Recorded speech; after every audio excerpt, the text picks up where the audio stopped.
हामीले अघिको भागसम्म मत्स्य रूप भगवानको मत्स्य अवतारसम्मको हामीले चर्चा गर्यौं भनेदेखि अब यसपछि नवम स्कन्धबाट जो वैवस्वत मनुका पुत्र थिए सुद्युम्न, ती सुद्युम्न को वृत्तान्त भगवानबाट ब्रह्मा, ब्रह्माबाट मरीचि उत्पन्न भए है, मरीचिबाट कश्यप, कश्यपबाट विवस्वान, विवस्वानबाट वैवस्वत भए, उनलाई श्राद्धदेव पनि भनिन्छ। अनि उनकी पत्नी श्रद्धाबाट इक्ष्वाकु र इला आदि 10 सन्तति भएका छन्। यी श्राद्धदेवले के गरेका थिए त भने यज्ञ गरेर उनले भने कि वशिष्ठसँग पुत्र प्राप्तिको संकल्प गराएका रहेछन् है, छोरा प्राप्ति होस्, छोरा जन्मोस् भनेर उनले वशिष्ठसँग चाहिँ संकल्प गराए। अनि संकल्प गराए भयो हैन।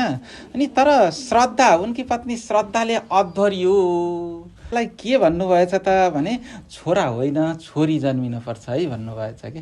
त्यसको लागि छुट्टै म बरु छुट्टै दक्षिणा गरौँला भन्नुभएछ, घुस दिनुभएछ के, खासमा घुस खुवाउनु भएछ। अनि त्यसपछि उहाँले चाहिँ त्यही अनुसार चाहिँ उहाँले हवन गरिदिनु भयो के। अब त्यही अनुसार संकल्प पढिदिनु भयो।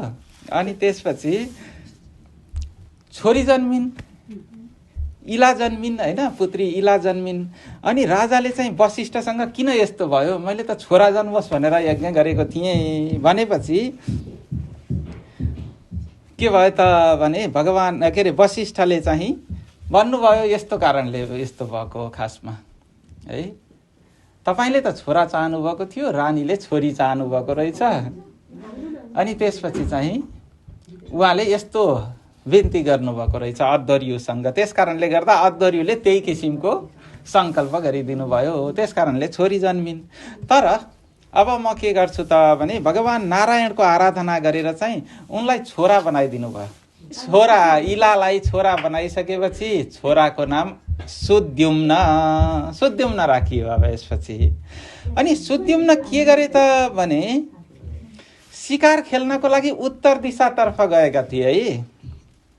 अनि उत्तर दिशातर्फ जाँदा जाँदा त उनी वहाँ गएर हेर्छन् त आफू त स्त्री भएछन्, फेरि महिला भएछन्। उनी त शिकार खेल्न गएको थिए।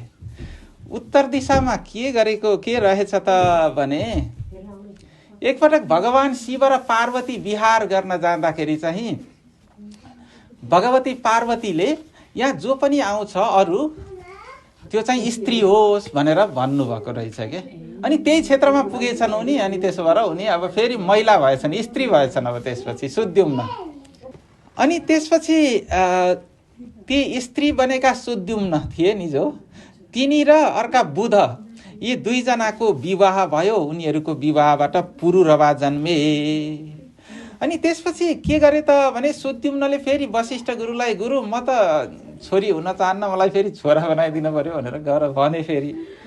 अनि त्यसपछि उता भगवती पार्वतीले यहाँ जो पनि आउँछ त्यो चाहिँ स्त्री होस् भनेको कारणले गर्दा त्यस्तो भएको थियो। त्यस कारणले शङ्कर भगवानको, वशिष्ठले शङ्कर भगवानको स्तुति गरे र त्यसपछि स्तुति गरेर उनलाई 1 महिना चाहिँ पुरुष हुने, 1 महिना स्त्री हुने यस्तो भयो।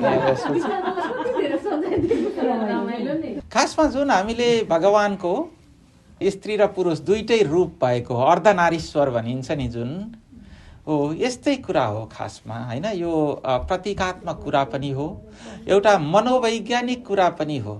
हामी मनोवैज्ञानिक रूपमा पूर्णतः न स्त्री हुन्छौँ न पूर्णतः न पुरुष हुन्छौँ, दुवैको गुण हामीमा आएको हुन्छ। यो कुरा पनि बुझ्नका लागि हो है। अनि त्यसपछि अब उनी के गरे त भने अब यता उनको छोरा त जन्मिसकेको थिए के अरे सुद्युम्न हुँदाखेरिको स्त्री भएको बेलामा बुधबाट। अनि त्यसपछि अब तिनै पुरुरवालाई राज्य दिएर उनी वनमा गए। र अब त्यसपछि फेरि यता यी वैवस्वत मनुले के गरेका छन् त इक्ष्वाकु आदि नाम गरेका 10 वटा पुत्र पनि प्राप्त गरेका छन् है। अनि ती मनुका छोराको हुन् त भने सर्याती थिए। अनि सर्याती की छोरी सुकन्या थिइन् है। सर्याती राजा की छोरी सुकन्या थिइन्। अनि ती सर्याती राजा चाहिँ सुकन्या सहित सेना लिएर शिकार खेल्नका लागि वनमा गएको थिए। अनि ती वनमा गएको बेलामा ऋषि च्यवन चाहिँ च्यवन ऋषि सुन्नुभएको छ होला होइन। च्यवन ऋषि चाहिँ ध्यान गरेर बसेका थिए। उनको ध्यान यस्तो थियो कि उनी ध्यानमा कति पनि नचलिकन बसेकोले सारा वरपरबाट धमिराले पुरै उठाएको थियो, माटो उठाएको थियो है। अनि तर उनले आँखा जुन अब आँखा चिम्लिने हेर्ने भएको कारणले गर्दा यति आँखाको भाग चाहिँ के थियो त भने खाली थियो। दुईटा के थियो, पुरै ढाकिएको थियो। दुईटा चाहिँ आँखाको लागि दुईवटा पाल देखिने थियो होइन। अनि त्यसपछि ती सुकन्या खेल्दै खेल्दै गएकी थिइन्। सुकन्या खेल्दै खेल्दै जाँदाखेरि चाहिँ तिनले त्यो माटोको थुप्रो देखिन्। अनि एउटा सिनको लिएर चाहिँ यो के रहेछ यहाँ भनेर चाहिँ त्यहाँ कोट्याइन् उनले। अनि दुवै आँखामा त्यसरी सिन्कोले कोपेपछि ऋषिको दुवै आँखा फुटेर त्यहाँबाट रगत पनि बग्यो है। अनि त्यसपछि यतातिर राजा र अरू सैन्यहरू कार खेल्दै थिए। अब उनीहरूको त दिसा पिसाब नै बन्द भयो ऋषिको प्रभावले गर्दा, किनभने अब ऋषिलाई त रिस उठ्यो होइन। अनि त्यसपछि ल के भयो यस्तो भनेपछि चाहिँ सबैसँग सोधे, तिमीहरूले कहीँ केही गल्ती गर्यौ भनेर सोद्धाखेरि सुकन्याले भनिन् कि मैले चाहिँ यस्तो गरेकी थिएँ, त्यो के रहेछ त्यहाँ चाहिँ रगत पनि आएको थियो, त्यहाँ मैले कोपेकी थिएँ भनेपछि चाहिँ गए उनीहरू। अनि उनीहरू राजा गएपछि त त्यो त अब च्यवन ऋषि ध्यान गरेर बसेको रहेछन्। अनि उनले अब माफी मागे। अब आँखा त फुटालिसकेपछि केयर गर्ने त एउटा चाहियो होइन। अनि त्यसपछि माफी मागेपछि ऋषिले ल तिमीहरूलाई ठिक छ, मैले तिमीहरूलाई त्यस्तो नराम्रो श्राप दिन खोजेको होइन, तर अब मलाई केयर गर्नका लागि चाहिँ व्यवस्था गरेर जाऊ भनेर भने राजालाई होइन। अनि त्यसपछि राजालाई त्यसो भनिसकेपछि चाहिँ राजाले चाहिँ आफ्नै छोरी कन्या नै विवाह गरेर त्यो ऋषिलाई दिएर छोडेर गए है। अनि त्यसपछि अब सुकन्याको र कसको विवाह भयो त भने महर्षि च्यवनको विवाह भयो। अनि के हुन्छ त भने उनले एकदमै ऋषिलाई चाहिँ प्रसन्न पारेर सेवा गरेर रहिन् त्यहाँ। अनि एक दिन अश्विनी कुमारहरू आइपुगे। दुईवटा अश्विनी कुमारहरू आइपुगेपछि उनीहरूले च्यवन ऋषिलाई लिएर तालमा प्रवेश गरे। पानीमा डुबे उनीहरू। अनि पानीमा डुबेर चाहिँ उनीहरू निस्कँदाखेरि त तिनटै एउटै छन् है। अनि ल अब तिम्रो पतिलाई चिन भनेर भने उनीहरूले है, अब कुन होलान् भनेर। अनि त्यसपछि उनलाई के थाहा रहेछ त भने देवताहरू, अश्विनी कुमार त स्वर्गका वैद्यहरू हुन्, देवताहरूको चाहिँ पुरै जमिनमा टेकेर उनीहरू उभिँदैनन्, जमिनभन्दा अलिकति माथि हुन्छन् भन्ने चाहिँ उनलाई थाहा रहेछ होइन। यो कथा प्रसङ्गमा त्यो आउँछ। त्यसको प्रतीकात्मक अर्थ पनि छ। फेरि कस्तो प्रतीकात्मक अर्थ छ त भने देवताहरूले यो काम क्रोध लोभ मोह मद मात्सर्य यी कुराहरूलाई जितेर चाहिँ उनीहरू स्वर्गमा रहेका हुन्छन्। पुण्यको प्रभावले जितेका हुन्छन् उनीहरूले। अनि पुण्यको प्रभावले त्यो जितेको कारणले गर्दा उनीहरू त्यसभन्दा माथि हुन्छन्। यो संसारमा त के हुन्छ त भने काम क्रोध लोभ मोह र अहङ्कार यी कुराहरू हुन्छन् होइन। हामी सबै त्यसबाट त वशीभूत हुन्छौँ, तर देवताहरू त्यसबाट मुक्त हुन्छन् भन्ने उसमा चाहिँ पृथ्वीबाट अलिकति माथि हुन्छन् है। त्यसो भएर हामीले भगवानको स्थापना गर्दाखेरि चाहिँ त्यो कमलको फुलमाथि स्थापना गर्छौँ। यो पनि प्रतीकात्मक कुरा छ। के छ त भने अष्टदल बनाउनु भनेको जस्तो हिलैमा भ्यागुतो बस्छ, हिलैमा कमल स्थिति। हिलोमा भ्यागुतो हिलोमा बस्छ होइन, हिलैमा कमल फुल्छ नि। त्यो भ्यागुतो चाहिँ हिलोमा मात्रै भुलेर बसेको हुन्छ भने कमलमा के हुन्छ त भने त्यो हिलोको कति पनि लेस मात्र पनि हुँदैन, हिलोबाट माथि एकदमै स्वच्छ कमल रहेको हुन्छ। त्यस्तै भगवानहरू पनि यस्तो यो सांसारिक राग द्वेष आदिबाट माथि हुने हुनाले कमलको आसनमा राख्ने कारण चाहिँ त्यो। र हामीले पनि त्यसरी नै आफू त्यसबाट माथि उठ्नुपर्छ, माथि हुनुपर्छ भनेर चाहिँ त्यो प्रतीकात्मक रूपमा त्यो गरिएको हो। अनि त्यसपछि अर्को कुरा चाहिँ देवताहरूले आँखा पनि झिम्काउँदैनन् रे है। फेरि त्यहाँ त्यो तरिकाको कथा प्रसङ्ग पाइन्छ। अनि यसो आँखा झिम्काएको देखेपछि चाहिँ उनले चिनिहालिन्, ल तपाईँ हो भनेपछि चाहिँ प्रसन्न भइन्। अब यसरी च्यवन ऋषिलाई उनीहरूले एउटा के पनि खान दिए त भने एउटा केही द्रव्य खान दिए, केही औषधि खान दिए, अनि त्यसपछि तालमा डुबाएर निकालेको कारणले गर्दा त्यो च्यवन ऋषिलाई खान दिएको कुरा चाहिँ के रहेछ त भने च्यवन प्रास रहेछ के।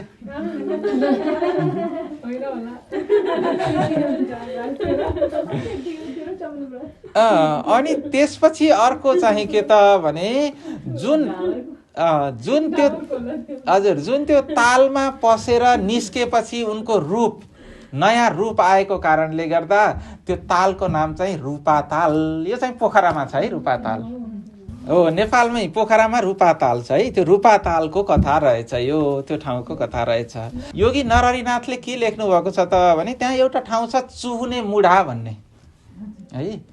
त्यो चुहुने मुढा कसरी बनेको भन्नुहुन्छ त भने यी सुकन्याले चाहिँ अब उनी त पहिला त बुढा थिए होइन, बुढा हुने बेलामा चाहिँ च्यवन बुढा भनेर बोलाइन अरे के। च्यवन बुढा भनेर बोलाउँदाखेरि चाहिँ त्यो भन्दा भन्दै उनीहरू बसेको आश्रम भएको ठाउँ चाहिँ चुहुने मुढा भनेर भनियो अरे क्या। पछि गएर च्यवन बुढा भनेको श्रीमानलाई बुढा भनेर भन्ने छ नि होइन, त्यो पनि लेख्नु भएको छ उहाँले चाहिँ। त्यस कारणले यो चाहिँ के त भने रूपाताल र चुहुने मुढाको कथा प्रसङ्ग रहेछ है यो चाहिँ। अनि त्यसपछि यता सरियातीका अनर्थ भए उनका छोरा, अनि उनका छोरा रेवत र रेवतका छोरा ककुदमी भए है। अनि राजा ककुदमीले के गरे त भने आफ्नी कन्या रेवती थिइन्, उनकी कन्या चाहिँ छोरी। अब रेवती कसलाई विवाह गरेर दिने होला भनेर उनलाई निधो गर्न गाह्रो भयो। निधो गर्न गाह्रो भएपछि उनी के गरे त भने अब ब्रह्माजीसँग सोध्न पर्यो कसलाई दिने होला छोरी भनेर ब्रह्मलोक गए ब्रह्माजीसँग सोध्नलाई। अनि त्यसपछि त्यहाँ पुगेर ब्रह्माजीसँग सोद्धाखेरि एकैछिन मात्रै भएको छ है। अनि सोद्धाखेरि त ब्रह्माजीले के भन्छन् त भने अब तिमीले जसलाई दिन्छु भनेर छानेका थियौ नि तिनीहरूको त नाति पनाति पनि जन्मेर मरिसके। किनभने ब्रह्मलोकमा समय के हुन्छ त भने ब्रह्माको एक दिन भनेको त यहाँ त कतिवटा मनु परिवर्तन भइसक्छन् के। एक वर्ष होइन, त्यो त स्वर्गको एक दिन भनेको एक दिन रात भनेको यहाँको एक वर्ष हो। 6 महिनाको दिन 6 महिनाको रात। जस्तो कि स्वर्गमा एक दिन बस्यो भनेदेखि पृथ्वीलोकको एक वर्ष जाँदो रहेछ होइन। भने ब्रह्मलोकको त एक छिन भनेको पनि यहाँको त 200 वर्ष हुँदो रहेछ के है। अनि 200 वर्ष बितिसक्यो यहाँ त। अनि त्यसपछि ब्रह्माजीले के भनिदिनु भयो भने तिमीले छानेका त कोही पनि छैनन् अब त है। तर के भएको छ त भने यस समयमा भगवान शेषले बलरामको रूपमा अवतार लिनुभएको छ पृथ्वीमा। तिमी अब गएर चाहिँ बलरामजीलाई नै आफ्नी कन्या देऊ भनेपछि उनले पनि ती राजा ककुदमी पनि फर्केर बलरामजीलाई कन्या दिएर आफू बदरीका आश्रमतर्फ लागे र भगवानको ध्यान गरेर बसे है। अब त्यसपछि त्यस्तै अर्का मनुपुत्र नभगका छोरा, किनभने 10वटा पुत्र थिए नि होइन, 10वटा छोराहरू थिए। ती नभगका छोरा नाभाग भए। नाभागले चाहिँ रुद्र भगवानलाई प्रसन्न गराएर ब्रह्म ज्ञान प्राप्त गरेका छन्। र उनका पुत्र अम्बरीश भए। उनका पुत्र चाहिँ एकदमै भक्त, भगवत भक्त अम्बरीश चाहिँ उदार स्वभावका तथा भगवत भक्त थिए। उनले पत्नी सहित एकादशीको व्रत गर्ने गर्थे। अनि उनले त्यो व्रत चाहिँ 100 वर्षसम्म गरे। अनि त्यसपछि पारायण गर्ने समयमा चाहिँ के भयो त भने दुर्वासा ऋषि आइपुगे। तर दुर्वासा ऋषि के गरे त भने ल म चाहिँ नुहाएर आउँछु भनेर नुहाउनका लागि गए। अनि यस्तो अब व्रत बसेको बेलामा त्यस्तो ऋषिहरूलाई चाहिँ भोजन गराएर बल्ल आफूले व्रत पारायण गर्ने होइन, त्यो गरिन्छ। अनि अब एकादशी सकिन लागिसक्यो, द्वादशी लाग्न थाल्यो, दुर्वासा चाहिँ आउँदै आइपुगेनन्। अब के गर्ने त अब भन्दाखेरि गुरुहरूको सल्लाह अनुसार चाहिँ उनले यसो आचमन गरेर चाहिँ त्यो अब पारायणको विधि पुरा गरे। केही पनि खाएको छैनन्। त्यसपछि दुर्वासा आइपुगे। दुर्वासा आएपछि त मैले यसरी पारायण गरेँ, तिमीले पारायण गर्यौ भनेर भन्दाखेरि त मैले यसरी मात्रै पारायण गरेँ, एकदमै माफी गर्नुहोला, माफ गर्नुहोला भनेको त उनी रिसाए। अब मलाई नखाइकन तिमीले खाने भनेर रिसाए दुर्वासा त। कस्ता ऋषि थिए त भने एकदमै क्रोधी ऋषि थिए। अनि त्यसरी रिसाइसकेपछि उनले त के गरे त भने अम्बरीशलाई मार्नका लागि एउटा कृत्य उत्पन्न गरे। अनि त्यसपछि कृत्य उत्पन्न गरे, दैत्य है, दैत्य कृत्य उत्पन्न गरे। यता भगवानले आफ्ना भक्त अम्बरीशको रक्षाको लागि सुदर्शन चक्र राखिदिनु भएको थियो। अनि त्यो सुदर्शन चक्रले चाहिँ त्यो कृत्यलाई नाश गरेर अनि त्यसपछि दुर्वासालाई नै लखेट्न थाल्यो। अनि दुर्वासालाई यसरी ऊ भइसकेपछि, लखेटिसकेपछि दुर्वासा त अब एकदमै त्राही त्राही हुँदै एकदमै डराउँदै ब्रह्माजी कहाँ गए। ब्रह्माजीले चाहिँ मैले त अरू कुराहरूबाट त रक्षा गर्न सक्छु, सुदर्शन चक्रबाट सक्दिनँ भनेर भने उनले। अनि त्यसपछि उनी फेरि भगवान शिवकोमा गए। शिव भगवानले पनि त्यही भन्नुभयो। त्यसपछि फेरि अब कहाँ जाने त भने अब विष्णु भगवानकोमै गए उनी। अनि विष्णु भगवानकोमा उनी यसरी ल रक्षा गर्नुहोस् भन्दै त्राहिमाम त्राहिमाम भन्दै गएपछि भगवानले भन्नुहुन्छ है, अहम भक्त पराधीनो यस्वतन्त्र इव द्विज साधुभिर ग्रस्त हृदयो भक्तैर्भक्त जनप्रिय। म त भक्तकै पराधीन छु र यो सुदर्शन चक्र चाहिँ मैले भक्तको रक्षाको लागि छोडिदिएको थिएँ। त्यसै कारणले गर्दा अब तपाईँ जानुस्, अम्बरीशकोमै जानुस्, अम्बरीशसँगै माफी माग्नुस् भनेर यसरी भगवानले दुर्वासालाई अम्बरीशकोमै पठाइदिनु भएपछि अनि अम्बरीशसँग गएर उनीले फेरि के गर्छन् त भने माफी माग्छन्। अनि अम्बरीशले चाहिँ के गर्छन्, यता सुदर्शन चक्रलाई प्रार्थना गरेर माफी गरिदिनुस् भनेर भन्छन् उनले है। त्यसपछि सुदर्शन चक्र पनि शान्त भएर अनि अम्बरीशले दुर्वासा ऋषिलाई पनि के गर्छन् त भने भोजन गराएर आफ्नो पारायण पुरा गर्छन्। यस्ता अम्बरीश हुनुहुन्थ्यो। अब यस्ता अम्बरीशले पछि के गरे त भने आफ्ना छोराहरूलाई राज्य दिएर अनि भगवानमा मन लगाएर संसार बन्धनबाट मुक्त भए। र जसले यस परम पवित्र अम्बरीशको आख्यान सुन्दछ र मनन गर्दछ भने त्यो भगवानको भक्त बन्दछ अनि मुक्त भइहाल्छ। अब यसपछि मनुका छोरा यता इक्ष्वाकुको वंश थियो। इक्ष्वाकुको वंशमा को भए त भने एकजना युवनाश्व नाम गरेका राजा भए। अनि युवनाश्व नाम गरेका राजाको सन्तति थिएनन्। अनि त्यसपछि सन्तति प्राप्तिको लागि चाहिँ मुनिहरूले यज्ञ गराए है। अनि यज्ञ गराउँदाखेरि चाहिँ अभिमन्त्रित गरेर सन्तति प्राप्तिको लागि अभिमन्त्रित गरेर राखेको थियो कलशको जल। यज्ञ पुरा भइसकेको थिएन तर अभिमन्त्रित गरेर राखेको थिए है। अनि राति के भएछ त भने राति एकदमै तिर्खा लागेर उठेछन् राजा। अनि पानी देखेनछन्, कतै त्यही कलशको पानी पिएछन् है। यस्तो कथा प्रसङ्ग छ। अनि त्यो अभिमन्त्रित सन्तानका लागि अभिमन्त्रित गरेको जल पिएको कारणले गर्दा उनले चाहिँ के भयो त भने उनको गर्व रह्यो, उनको नै बच्चा हुने भयो अब है। अनि त्यसपछि के गरे त भने सर्जरी गरेर बच्चा निकाल्नु पर्यो। त्यसपछि अब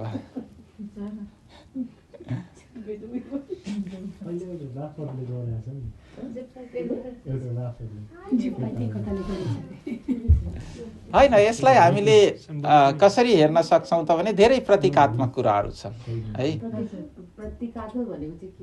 प्रतीकात्मक भनेको सिम्बोलिक, जुन अहिलेको विज्ञानको केही वर्ष अघिसम्म यो कथा भन्दाखेरि चाहिँ त्यस्तै जे पाए त्यही लेखेको रहेछ भन्ने मान्छेहरू धेरै हुने हुन्थ्यो। तर आज त हामीसँग त प्रमाण छ नि, हामीले प्रमाण दिन सक्छौँ। के दिन सक्छौँ त भने यसभन्दा अगाडि एउटा कथा प्रसङ्ग आयो। एउटा राजाको यो के अरे बाहुको मसल लिएर अर्को छोरा उत्पन्न गरेको कथा प्रसङ्ग छ। अहिले त क्लोनिङ त छ नि त होइन। त्यो अलिक समय अगाडिसम्म भएको भएदेखि यस्तो पनि हुन्छ र हुँदै हुँदैन यस्तो त भन्ने हुन्थ्यो होइन। त्यो समयको विज्ञान भनेको चाहिँ अहिले हामीले कल्पना पनि गर्न सक्दैनौँ। अनि त्यस्तै यहाँ पनि सर्जरी गरेर चाहिँ बच्चा उत्पन्न गरे। अनि त्यसपछि अब बच्चा त रुन थाल्यो, फेरि भोकायो होइन। भोकाएपछि चाहिँ इन्द्रले के गरे त भने यसलाई चाहिँ म पाल्छु भनेर मामधाता भनेर आफ्नो औँला चुसाइदिएछन् है। अनि त्यसपछि त्यही कारणले गर्दा उनको नाम नै के भयो त भने मान्धाता। मान्धाता च महीपति कृतयुगे अलङ्कार भूतो गतः। मान्धाता यस्तो अलङ्कार युक्त राजा भए त्यति बेलाको कि त्यो सत्ययुगमा उनी एकदमै सबै राजाहरूमा श्रेष्ठ राजा मानिन्छन्। मान्धाता त्यस्तो ठुलो राजा भएका थिए है। अनि उनी चक्रवर्ती राजा भएर 7 द्वीपको पृथ्वीको शासन गरेका छन्। अनि त्यस्तै अब मान्धाताका जेठा छोराको नाम अम्बरीश थियो। उनको वर्णन अघि हामीले गर्यौं हैन, अम्बरीश राजा। र त्यसपछि अम्बरीशका छोरा थिए यौवनाश्व। यौवनाश्वका छोरा हारित भए। त्यसै वंशमा त्यही हारित पछि सत्यव्रती राजा हरिश्चन्द्र भए। हरिश्चन्द्रका छोरा रोहित भए। हरिश्चन्द्रको कथा प्रसङ्ग अत्यन्त सत्यव्रती राजा। हरिश्चन्द्रको कथा हजुरहरूले सुनिसक्नु भएको छ, यहाँ पनि संक्षिप्तमा छ, त्यस कारणले गर्दा अब अगाडि बढ्छौँ हामी। अनि रोहितका हरित, हरितका चम्प, चम्पका सुदेव र सुदेवका विजय, अनि विजयका भरुक, भरुकका वृक र वृकका बाहुक। यसरी यिनीहरूको वंश अगाडि बढ्यो। बाहुक राजाले के गरे त भने राजा शत्रुद्वारा पराजित भएपछि रानीहरू समेत उनी वनमा गए। अनि रानीहरू सहित वनमा गएको थिए। एउटा रानी चाहिँ गर्भवती भइछन् है त्यहाँ अब। अनि अरू रानीहरू पनि थिए। अनि त्यो एउटा मात्रै गर्भवती भएको थाहा पाएपछि चाहिँ सौताहरूले उसलाई विष खुवाइदिए उनलाई। ईर्ष्या कति धेरै हुने रहेछ हेर्नुहोस् है।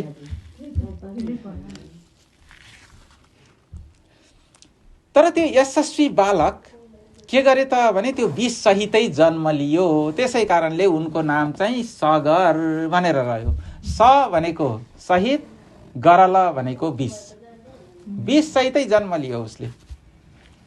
एकदमै चक्रवर्ती राजा भयो उनी पनि, सगर राजा। सगर राजाको चरित्र पनि एकदमै ठुलो छ। उनी एकदमै पुण्यकीर्ति राजा छन्।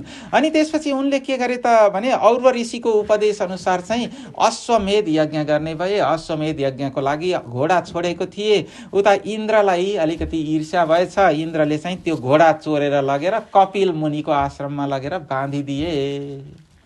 अनि त्यसपछि 60,000 छोराहरू घोडा खोज्नका लागि भनेर गएका थिए। कपिल मुनि चाहिँ ध्यान गरेर बस्नु भएको थियो।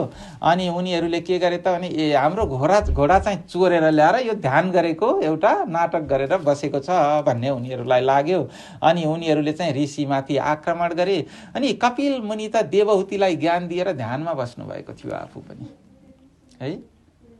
आफ्नी आमालाई ज्ञान दिएपछि ध्यानमा बस्नु भएको थियो। त्यसरी ध्यानमा बसेका ऋषिको आँखा खुल्ने बित्तिकै त आँखाबाट अग्नि निस्केर सारा ती 60,000 चाहिँ जलेर भस्म भए।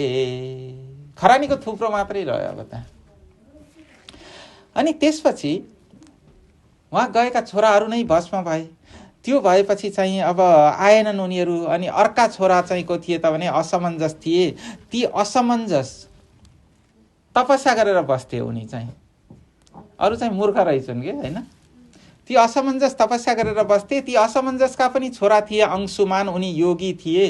र ती अंशुमान अब घोडा खोज्नका लागि गए। फेरि घोडा खोज्नका लागि जाँदाखेरि कपिलको आश्रममा पुगेपछि कपिलको प्रार्थना गरे उनले। अनि कपिलको प्रार्थना गरेपछि कपिलले यी तिम्रा काकाहरू चाहिँ के भयो त भने अब भस्म भए। अब तिमीले घोडा लैजाऊ। घोडा लगेर जुन तिम्रा हजुरबाले यज्ञको संकल्प गर्नुभएको छ त्यो संकल्प पूरा गर। अनि अब यिनीहरूको मुक्तिको लागि के गर त भने गंगा पृथ्वीमा आएपछि यिनीहरूको मुक्ति हुनेछ भनेर बताइदिए है। अनि त्यसपछि गंगालाई पृथ्वीमा ल्याउनु पर्ने भयो अब। अनि अब यसपछि सगरले के गरे त भने त्यो राज्य चाहिँ अब अंशुमानलाई नै दिए र उनी चाहिँ परम पद प्राप्ति गरे। अनि अब अंशुमानले गंगा अवतरण गर्नका लागि तपस्या गरे तर उनी सफल भएनन्। त्यसपछि उनका पुत्र दिलीपले पनि तपस्या गरे तर उनी पनि सफल भएनन्। त्यसपछि उनका पनि पुत्र भगीरथ राजा भए र उनले पनि के गरे त भने कठोर तपस्या गरे। अनि गंगाले दर्शन दिनुभयो बल्ल। भगीरथको अर्थ के छ थाहा छ हजुरहरूलाई? भगीरथ प्रयत्न भनिन्छ नि। प्रयत्न एक जन्ममा मात्रै गरेर हुने रहन्छ, एक पुस्ताले गरेर पनि हुने रहेनछ। भगीरथ भनेको चाहिँ के त भने निरन्तर लागिराख्नेलाई भगीरथ भनेर भनिन्छ। किनभने यहाँ अंशुमानले गरे, दिलीपले गरे, फेरि भगीरथले गरे, बल्ल सफल भए, दर्शनसम्म पाए। अहिले हेर्नुहोस् है, गङ्गाको दर्शनसम्म पाए। हामीले त सानो कार्य गर्न पर्यो भनेदेखि चाहिँ मैले गर्न सक्दिनँ भनेर छोडिदिन्छौँ नि, होइन? के भएन त भने त्यहाँ दृढता शक्ति। यो हामीले सङ्कल्प गर्छौँ नि, सङ्कल्पले चाहिँ डिटर्मिनेसन स्ट्रङ गराउँछ, हाम्रो मनको पावर, मनको शक्ति बढाउँछ। अनि मनको शक्ति हुने बित्तिकै हामीले कार्य गर्न सक्ने हुन्छौँ, हामीले गरेको कार्य सफल हुन्छ। नत्र के हुन्छ, एउटा कुरा सुरु गर्यो छोडिदियो, फेरि होइन म अर्को गर्छु भने अर्कोतिर गयो छाडिदियो। दृढता नहुनेले, सङ्कल्प शक्ति नहुनेको चाहिँ त्यस्तो हुन्छ है। अनि त्यसपछि अब गङ्गाले के भन्नुभयो त भने, अब म स्वर्गबाट पृथ्वीमा आउँदाखेरि मेरो वेगले गर्दा यो पृथ्वी पुरै भासिने हुन्छ, पातालमा पुग्ने हुन्छ। त्यस कारणले गर्दा मेरो वेग धान्न सक्ने कोही छैन। त्यसैले शिव भगवानको तपस्या गरेर शिव भगवानले त्यो अब गङ्गाको वेगलाई चाहिँ स्लो गराइदिने, गङ्गाको वेगलाई धान्न सक्ने चाहिँ शिव भगवानको जटा भएको कारणले गर्दा उनले फेरि अब शिव भगवानको तपस्या गरे। अनि त्यसपछि शिव भगवान प्रसन्न हुनुभयो र गङ्गा शिव भगवानको जटाबाट अवतरण, पृथ्वीमा अवतरण हुनुभयो। त्यसपछि सगरका छोराहरूले मुक्ति प्राप्त गरे। यो कथा प्रसङ्ग आयो। अब त्यसपछि त्यही वंशमा गएर को राजा भए त भने खट्वाङ्ग राजा भए। अनि देवगणको अनुरोधमा चाहिँ दैत्यहरूलाई मारेर उनी युद्धरत रहन्थे सधैँ। यो प्रसङ्ग मैले पहिला सुनाइसकेको छु। खट्वाङ्ग राजा कति समयमा मुक्त भएको छन्? जम्मा 2 घडीमा मुक्त भएको छन् उनी। किनभने उनका गुरु वशिष्ठले, हजुर, उनका गुरु वशिष्ठले तिम्रो त 2 घडी मात्रै अब आयु शेष छ भनेपछि चाहिँ उनी तत्काल के गरे त भने जितासनो जित श्वासो, तत्काल पद्मासनमा बसिहाले उनी अब। अनि त्यसपछि मुक्त भए। अनि त्यसपछि खट्वाङ्गका दीर्घायु भए छोरा, दीर्घायुका रघु। यही रघु वंश अब अगाडि बढ्छ। रघुका अज भए, अजका दशरथ, दशरथबाट भगवान रामचन्द्रको जन्म हुन्छ। त्यसपछि यही वंशमा प्रसेनजित राजा भएपछि गएर र यही वंशमा नै शाक्य शुद्धोदन राजा हुन्छन् र शुद्धोदनबाट भगवान गौतम बुद्धको जन्म हुन्छ। यस्तो छ यो रघुकुलको महिमा है। हजुर हजुर। अनि यो भागवतमा चाहिँ के छ त भने अरू चाहिँ भइसकेको भनिएको छ। अब गौतम बुद्ध, भगवान बुद्धको चाहिँ भविष्यमा हुने अवतार भनेर भनिएको छ। त्यसपछि कल्की अवतार, 2टा अवतार चाहिँ पछि हुने भनेर बताइएको छ। अब यसपछि हामी भगवान राम अवतारको संक्षिप्त चर्चा गर्छौं। किनभने रामकथा, रामचरित्र, रामकथा त अनन्त छ।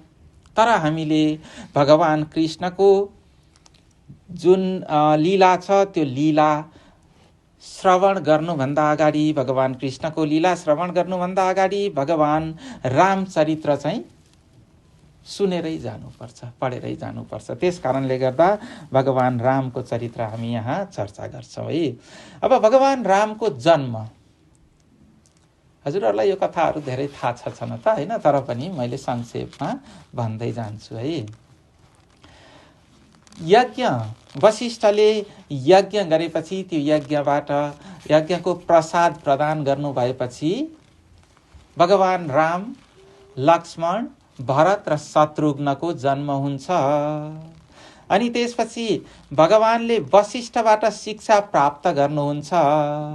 त्यसपछि वशिष्ठबाट शिक्षा प्राप्त गरेर भगवान राम र भाइहरू घरमा फर्किनु भएको मात्रै थियो, दरबारमा फर्किनु मात्रै भएको थियो। यतातिर विश्वामित्रले यो यज्ञमा चाहिँ एकदमै विघ्न पारेको कारणले गर्दा यी राक्षसहरूलाई मार्नका लागि भनेर भगवान रामलाई लिन आउनुभयो।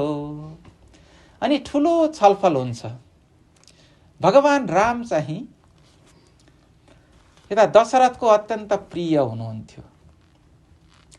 अनि दशरथले के भन्नुहुन्छ त भने म त रामलाई त पठाउँदिन, बरु म आफै गएर ती राक्षसहरूलाई मारेर आउँछु भनेर भन्नुहुन्छ उहाँ त। अनि तर वशिष्ठले के भन्नुहुन्छ त भने अब विश्वामित्रले रामलाई नै लिन आउनु भएको छ र रामले जे कार्य गर्नका लागि जन्म लिनु भएको छ त्यो कार्य गर्नका लागि रामलाई पठाउनु पर्ने हुन्छ भन्नुहुन्छ है। अनि त्यसपछि यता विद्या अध्ययन त गरेर आउनु भएको थियो, उता पछि गएर रावणसँग युद्ध पनि गर्नुपर्ने थियो। त्यस कारणले गर्दा अरू जति शिक्षा बाँकी थियो, युद्ध शास्त्र पनि सिक्नुपर्ने हुन्छ नि हैन।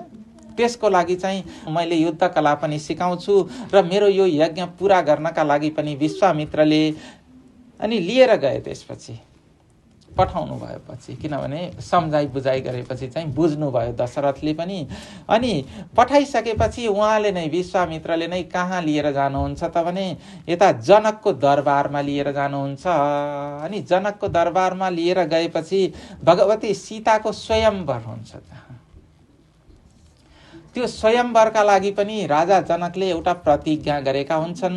त्यो प्रतिज्ञा पूरा गरेर भगवान रामचन्द्रले त्यस प्रतिज्ञालाई पूरा गरेर भगवती सीतासँग उहाँको विवाह हुन्छ। अनि त्यसपछि भगवती सीताको रामचन्द्रसँग विवाह हुन्छ भने अनि त्यसपछि उर्मिला, श्रुतकीर्ति र माण्डवी उहाँहरूको पनि क्रमशः लक्ष्मण, भरत र शत्रुघ्नसँग विवाह हुन्छ। यसरी 4 भाइको उताका 4 बहिनीहरूसँग विवाह हुन्छ। विवाह भएपछि उहाँ यता अब फर्किनुहुन्छ, दरबार फर्किनुहुन्छ अब। र जब यता विश्वामित्रको यज्ञको रक्षा गर्नका लागि, विघ्ननाश गर्नका लागि जानुभएको थियो, सर्वप्रथम ताडकादेखि लिएर धेरै अरू राक्षसहरूको उहाँले उद्धार गर्नुभएको छ भगवान रामचन्द्रले। बोलौं श्री भगवान रामचन्द्रको जय। हजुर। अनि त्यसपछि के हुन्छ त भने अब राजा हुनका लागि राम योग्य भएको कारणले गर्दा रामलाई राज्याभिषेक गर्नका लागि दशरथले तयारी गर्नुहुन्छ। अनि दशरथले त्यसरी तयारी गरेपछि यता कैकेयीले के गर्नुहुन्छ त भने रामलाई वनवास पठाउने र भरतलाई राज्य दिने भनेर 2वटा माग राख्नुहुन्छ। अब यहाँ विभिन्न सन्तहरूले विभिन्न तरिकाले यसलाई बताउनु भएको छ। भगवान रामलाई सबैभन्दा धेरै आदर गर्ने, मन पराउने आमा नै कैकेयी हुनुहुन्थ्यो खासमा। अनि कैकेयीले नै किन त्यसरी माग्नु भयो होला त भन्ने कुरामा चाहिँ कैकेयीले किन माग्नु भयो त भने त्यो वर माग्नका लागि भगवान रामले नै भन्नुभयो। र अनि त्यो माग अनुसार नै अब के भयो त भने राजा दशरथले चाहिँ त अब आज्ञा दिनु पर्यो। किनभने राजा दशरथले त यता वचन दिनुभएको थियो के कैकेयीलाई, 2वटा वर थियो, वरदान थियो। अनि त्यो 2वटा वरदान दिनुपर्ने भएको कारणले गर्दा कैकेयीको वचनलाई चाहिँ राजाले टार्न सक्ने कुरै भएन। नत्र अरूले मागेर हुँदैन भन्ने भगवान रामलाई पनि थाहा थियो।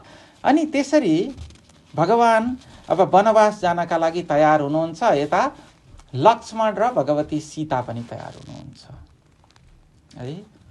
अनि त्यसपछि भगवान त्यसरी वनवास गइसकेपछि यता के हुन्छ त भने फेरि दशरथले भगवानकै नाम स्मरण गरेर उनले देह त्याग गरिदिन्छन्। यसरी भगवानको स्मरण गर्दै देह त्याग गरेर उनले मुक्ति लाभ गरे। त्यस कारणले जस्तो कि यहाँ 1-2वटा कुराहरू हामीले बुझ्नुपर्ने हुन्छ।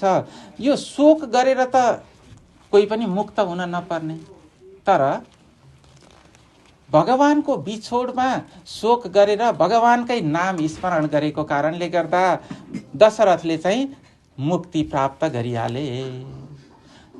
किनभने हामीले शोक पनि केमा गर्छौँ भन्ने कुरा महत्त्वपूर्ण हुने रहेछ है। जस्तो कि भगवत गीता, यसलाई अलिकति यतातिर जोड्दाखेरि चाहिँ यसलाई अलिकति बुझ्नका लागि है, किनभने यो गहिरो कुरा भएको कारणले गर्दा हामीले अलिक बुझेर जानुपर्छ। यता अर्जुनले किन शोक गरेका थिए त भने अर्जुन विषाद योग भनिन्छ सबैभन्दा पहिलो है। उनले विषाद पनि के को लागि गरे त भने भगवत प्राप्तिको लागि विषाद गरे। जुन विषादले भगवत प्राप्ति गराउँछ, भगवानतर्फ मन लगेर जोड्छ भने त्यो विषाद चाहिँ के हुन्छ त भने योग हुन्छ। किनभने योग भनेको चाहिँ हामीले भगवत तत्त्व प्राप्ति गर्नु, हामीले यो आफ्नो आत्मालाई लगेर भगवत अथवा परमात्मासँग जोड्नु। जीवात्मा र परमात्माको मिलन भनेको नै योग हो। त्यो विषादबाट पनि जोडिने भयो भने त्यो पनि योग नै हुन्छ। तर विषाद चाहिँ यदि सांसारिक वस्तुमा भयो भनेदेखि भगवत तत्त्वतर्फ नभइकन परमात्मा तत्त्वतर्फ यो विषाद नभइकन यो सांसारिक कुरामा भयो भनेदेखि त्यो चाहिँ मोहको कारण हुन्छ, बन्धनको कारण हुन्छ। त्यसबाट मुक्ति लाभ हुँदैन भनेको छ है। त्यस कारणले गर्दा मुक्ति लाभका लागि भगवत चिन्तन नै त्यस कारणले गर्दा अत्यन्त जरुरी छ। अनि त्यसपछि के हुन्छ त भने भगवान वनवास गइसकेपछि अब त्यहाँ गुहराजको कल्याण गर्नुहुन्छ, गुहराजलाई दर्शन दिनुहुन्छ।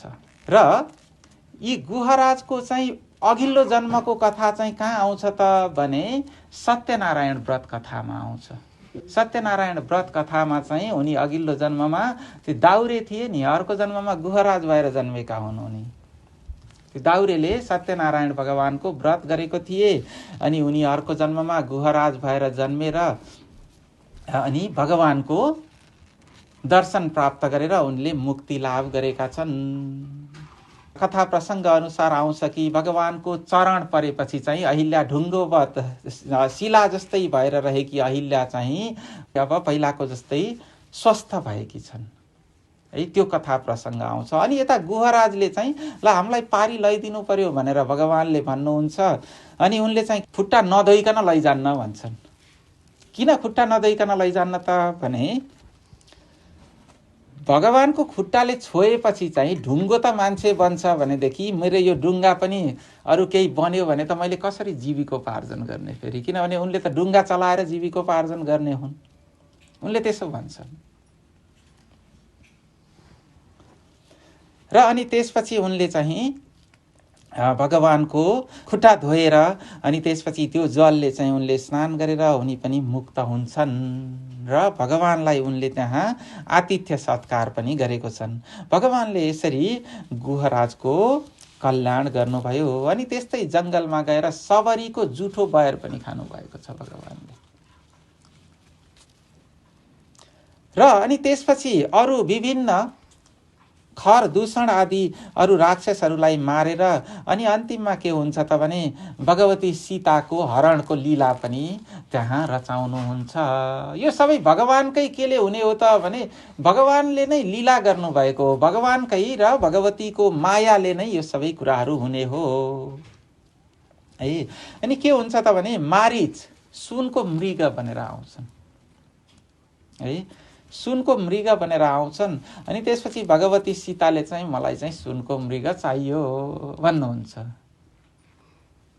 यसमा पनि अब हाम्रो समाजमा अब हाम्रो अब दिदी बहिनीहरू उहाँहरूलाई के छ त भने सुन अत्यन्त प्रिय हुन्छ है। असम्भवम हेम मृगस्य जन्म तथापि रामो लुलुभे मृगाय प्राय समापन्न विपत्ति काले धियोपि पुंसाम मलिनो भवन्ति। के हुँदो रहेछ त भने सुनको मृग हुन्न भन्ने कुरा त असम्भव छ नि त, हुँदैन नि त होइन, सुनको मृग त हुँदैन। तर पनि तथापि रामो लुलुभे मृगाय भगवती सीताले भन्नुभयो, सीताले भन्नुभएपछि चाहिँ पनि सुनको मृग मार्न भगवान राम पनि जानुभयो। अनि त्यही कारणले गर्दा भगवती सीताको हरण भयो। यसरी के छ त भने प्राय समापन्न विपत्ति काले, विपत्ति काल आउन लागेको छ भनेदेखि हाम्रो बुद्धिले काम गर्दैन रे के है। हाम्रो बुद्धिले चाहिँ काम नगरेपछि के हुन्छ त भने विपत्ति कालको बेलामा बुद्धिले काम गर्दैन, विपत्ति आउन लागेको छ भनेदेखि। अनि अब यो कुरा चाहिँ कसरी भइराखेको छ त भने सबै भगवानको इच्छा अनुसार भइराखेको छ र हाम्रो जीवनमा पनि जे जति कुराहरू हुन्छ भगवानकै इच्छा अनुसार हुँदो रहेछ कि खासमा। अब हामीलाई त थाहा हुँदैन हैन, तर भगवानको इच्छा अनुसार अथवा हाम्रो प्रारब्ध कर्म अनुसार यो सारा जीवन चलिराखेको छ। के हुने हो, कहिले कहाँ जाने हो भन्ने कुरा सबै पहिलाको कर्म अनुसार निर्धारित छ। यसलाई बुझ्नका लागि एउटा अर्को प्रसङ्ग, एकपटक एउटा राजा रहेछन् कि ती राजाले चाहिँ के गरेछन् त भने राति सुतेको बेलामा स्वप्नमा चाहिँ उनलाई तन्द्रामा भनौँ हैन, तन्द्रामा चाहिँ के भयो त भने राजा सुतिराखेको थिए, एउटा छाया चाहिँ त्यो साइडमा आएछ। अनि त्यो छायालाई देखेपछि राजाले सोधेछन्, ए तिमी को हौ भनेर सोधेछन् त्यही तन्द्रामै। अनि त्यो तन्द्राले के भनेछ त भने म काल हुँ, म तिमीलाई लिन आएको हुँ, तिमीलाई चाहिँ म भरे बेलुका लिएर जान्छु है भनेर राजालाई भनिदियो त्यो छायाले भनिदियो हैन। अनि त्यसपछि छायाले भनिदिइसकेपछि त राजा राति थियो के अरे उठी बिउजिहाले त्यति बेला हैन। अनि त्यसपछि सब त्यो राजाका विद्वान उहरू राज दरबारका विद्वानहरू सबैलाई बोलाए राजाले। अनि विद्वानहरूलाई बोलाएर जो स्वप्नको विषयमा पढेका थिए सबलाई सोधे, ल मैले यस्तो सपना देखेँ, यस्तो तन्द्रामा मैले देखेँ, यसको फल के हो भनेर भनेपछि अब सबले किताबहरू खोले, हेरे, त्यो स्वप्न विज्ञानहरू हेरे, कहीँ केही छैन त्यस्तो विषयमा है, कहीँ लेखेकै छैन, केही भन्न सकेनन्। धेरैजना बसेका छन्, छलफल गरेका छन्, कुनै निष्कर्ष निस्केन। यता राजालाई चाहिँ ढुकढुकी बढ्न थालिसक्यो, डर लागिसक्यो। अब किनभने म तिमीलाई भोलि बेलुका लिएर जान्छु भनेर रातिमा भनेको छन्, भरे बेलुका लैजान्छु भनेर भनेको छन् है। अनि त्यसपछि के हुन्छ त भने अब राजा त आत्तिसकेको छन्, तर केही पनि निष्कर्ष निस्केन। अनि निष्कर्ष ननिस्किसकेपछि त्यो राजाको दरबारमा एउटा माली थिए, एकदमै बुढो थिए, राजाको बाकै पालादेखिको थिए। उनले के सल्लाह दिए त भने, हेर्नुहोस् महाराज, म पढेको मान्छे त होइन, ममा ज्ञान त छैन, तर ममा ज्ञान नभए पनि म यो स्वप्नको फलको विषयमा त बताउन सक्दिनँ, एउटा सल्लाह चाहिँ दिन सक्छु। अब तपाईँलाई त्यो छायाले चाहिँ म भरे लैजान्छु भनेर भनेको छ, त्यो छाया त यहीँ आउँछ, त्यस कारणले गर्दा अब तपाईँ चाहिँ भाग्नुहोस् यहाँबाट।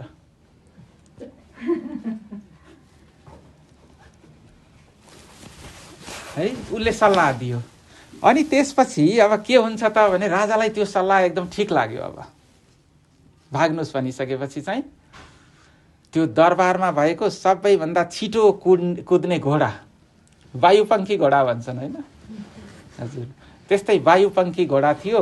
त्यस्तो वायुपङ्खी घोडामा चढेर राजा चाहिँ लागे। अब जङ्गल थियो, त्यो जङ्गलतिर लागे।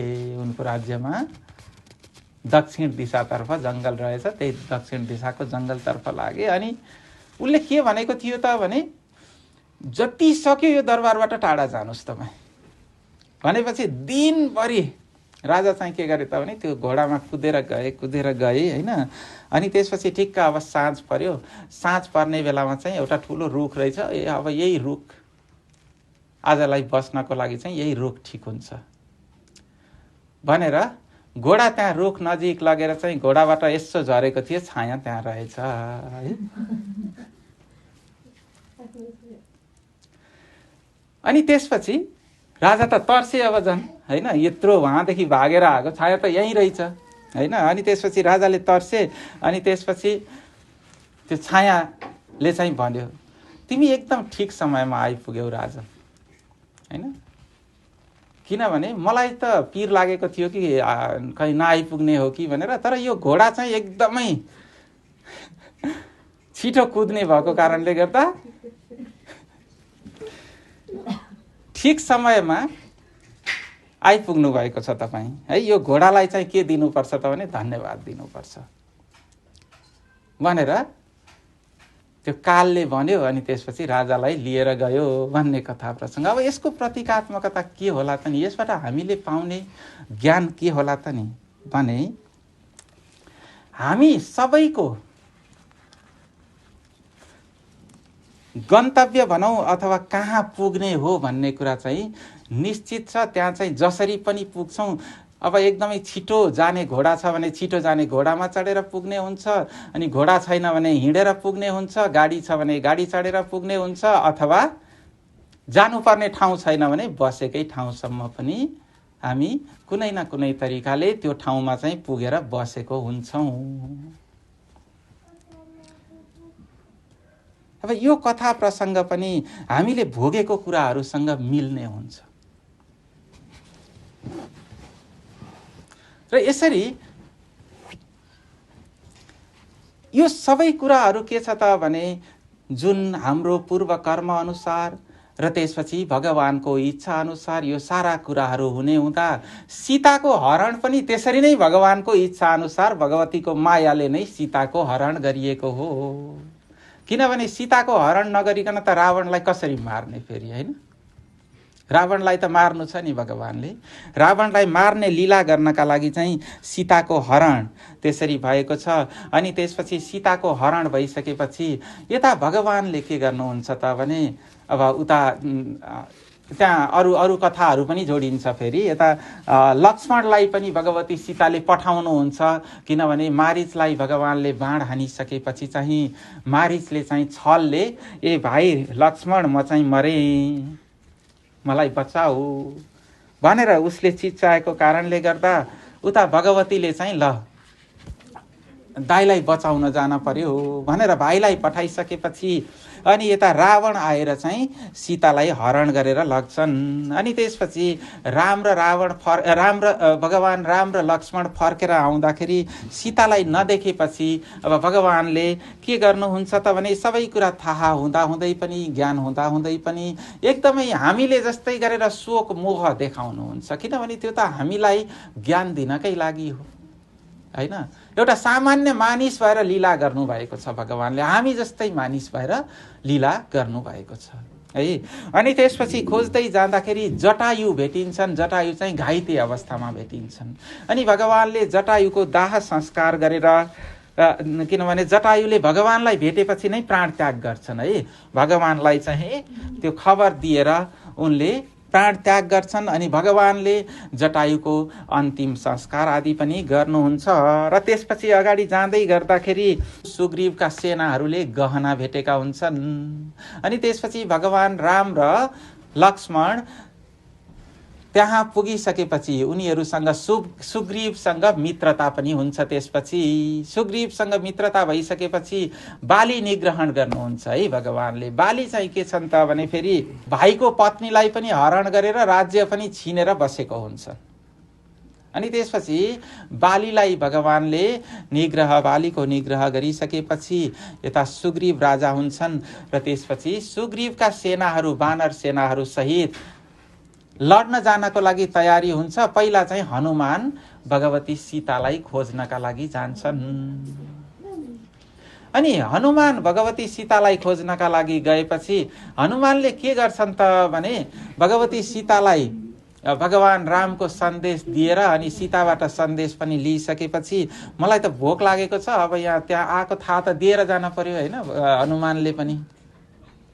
अनि त्यहाँ आएको थाहा दिएर जानका लागि चाहिँ हनुमानले पनि अब थोरै लीला चाहिँ गरेरै जाने भएको छन्। अब त्यहाँ गएर के गर्छन् त भने त्यो बगैँचामा विध्वंस गर्छन्, खान्छन्, त्यहाँको उहरू भाँची दिन्छन् हैन। अनि त्यसपछि भाँची दिइसकेपछि चाहिँ ल यहाँ आएर एउटा बाँदरले यस्तो गरेको छ भनेपछि चाहिँ त्यहाँबाट पक्रिन सेना पठाउँछन्। तर धेरै सेना संहार गरेर चाहिँ अन्तमा मेघनादले लगेर यो वरुण पासले बाँधेर लैजान्छन् है। अनि त्यसपछि मात्रै उनी बाँधिएर जान्छन्। अनि बाँधिएर गइसकेपछि के गर्ने त अब पहिला त मार्ने भनेर भन्छन् रावणले। अनि मार्न सक्ने त थिएनन् तर पनि उनीहरूले चाहिँ मार्ने भन्छन्। अनि विभीषणको सल्लाह अनुसार विभीषण चाहिँ के छन् त भने भगवान रामचन्द्रको भक्त छन्, दूतलाई मार्न हुँदैन भनिसकेपछि चाहिँ उनले त्यसरी बताउँछन्। अनि त्यसपछि तर रावणले चाहिँ यसलाई सजाय चाहिँ दिनपर्छ भनेर के गरे त भने सब त्यो लङ्काबाट चाहिँ कपडाहरू समेलेर अनि त्यसपछि यसको पुच्छरमा बाँधेर तेल र घिउ तेल राखेर अनि आगो लगाइदिने, यसलाई सजाय यस्तो दिनुपर्छ भनेर चाहिँ त्यसो गर्छन्। हनुमानले पनि आफ्नो पुच्छर ठुलो ठुलो बनाउँदै गएर चाहिँ अति धेरै लङ्का जलाउनु छ नि होइन। अनि त्यसपछि के हुन्छ त भने उनले त्यसरी अब लङ्का त्यहाँ उनको पुच्छरमा आगो लगाइदिइसकेपछि चाहिँ उनले सबै लङ्का जलाए, तर एउटा विभीषणको घर चाहिँ जलाएनन्। अनि त्यसपछि हनुमानले चाहिँ गएर त्यो समुद्रमा गएर उनले चाहिँ आफ्नो पुच्छरमा लागेको आगो निभाएर अनि त्यसपछि फर्केर आए र भगवान रामचन्द्रलाई भगवती सीताको सन्देश पनि उनले दिए। अब त्यसपछि चाहिँ भगवान राम सबै सेनाहरू लिएर अब पारी तर्ने प्रसङ्ग आउँछ र त्यति बेला बनाएको पुल भगवानले बनाउनु भएको राम सेतु, रामेश्वरको स्थापना गर्नुहुन्छ अनि त्यसपछि राम सेतु बनाउनुहुन्छ र त्यसपछि सबैलाई सबै पारी गएर अनि त्यसपछि रावणसँग युद्ध हुन्छ। त्यो युद्ध कस्तो भयो त भने राम रावण योरिव, अरूसँग कुनै तुलना गर्न सक्ने कुरै छैन। त्यहाँ चाहिँ अरू कसैको युद्ध त्यस्तो भएकै छैन। त्यसै कारणले गर्दा त्यो अद्वितीय युद्ध भयो। त्यो युद्धलाई के भनिन्छ त भने राम र रावणको युद्ध कस्तो भयो त भने राम र रावणको जस्तो भयो भनेर भनिन्छ। त्यहाँ अरू उदाहरण नै त्यहाँ छैन। अनि त्यसपछि राम रावणको यस्तो युद्ध भइसकेपछि चाहिँ हजुर राम रावणको यस्तो युद्ध भएपछि रावणको वध गर्नुहुन्छ भगवानले र रावणको वध गरिसकेपछि चाहिँ विभीषण राजा हुन्छन्। अनि पहिला त विभीषण राजा हुनभन्दा पहिला के भन्छन् त भने लक्ष्मणले यस्तो राम्रो रहेछ यो लङ्का, अब किन अयोध्या किन फर्किने, अब यतै बसौँ भनेर भन्छ। अनि भगवानले के भन्नुहुन्छ त भने अपि स्वर्णमयी लङ्का नमे लक्ष्मण रोचते जननी जन्मभूमिश्च स्वर्गादपि गरीयसी।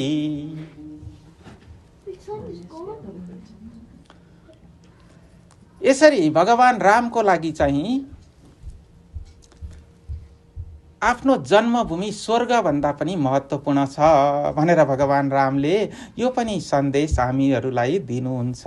र त्यसपछि यहाँ विभीषणलाई भगवानले यसरी कृपा गर्नुहुन्छ कि लङ्काबाट निकालिए बिच परे राम रक्षा गर भन्ने दिन विभीषण प्रति दया गर्ने दया सागर। दुखीका उपकार खातिर सदा जो आउँछन् जन्मन त्यस्ता दीन दयालुका भरपरि चिन्ता तजिदे मन। उनलाई चाहिँ त लङ्काबाट निकालिदिएको थिए नि होइन रावणले।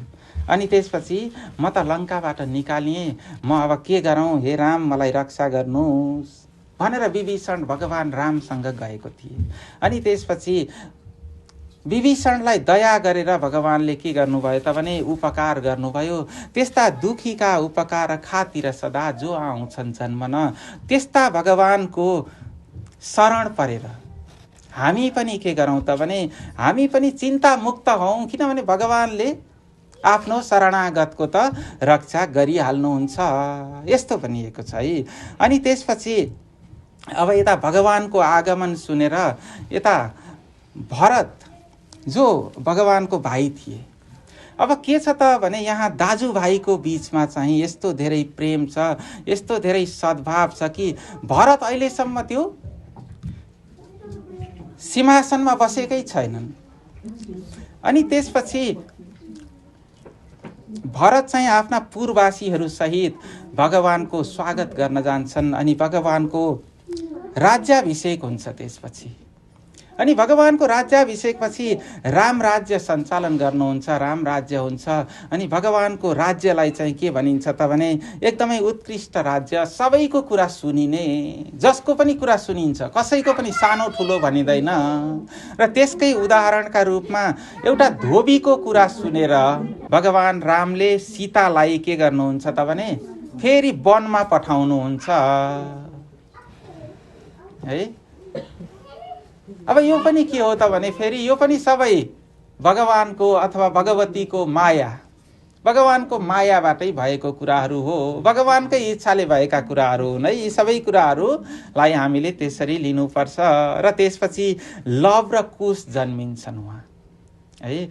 अनि त्यसपछि भगवान रामले यज्ञ गर्नुहुन्छ, अनि त्यसपछि त्यो यज्ञमा लव र कुश पनि आउँछन्, सीता पनि आउनुहुन्छ।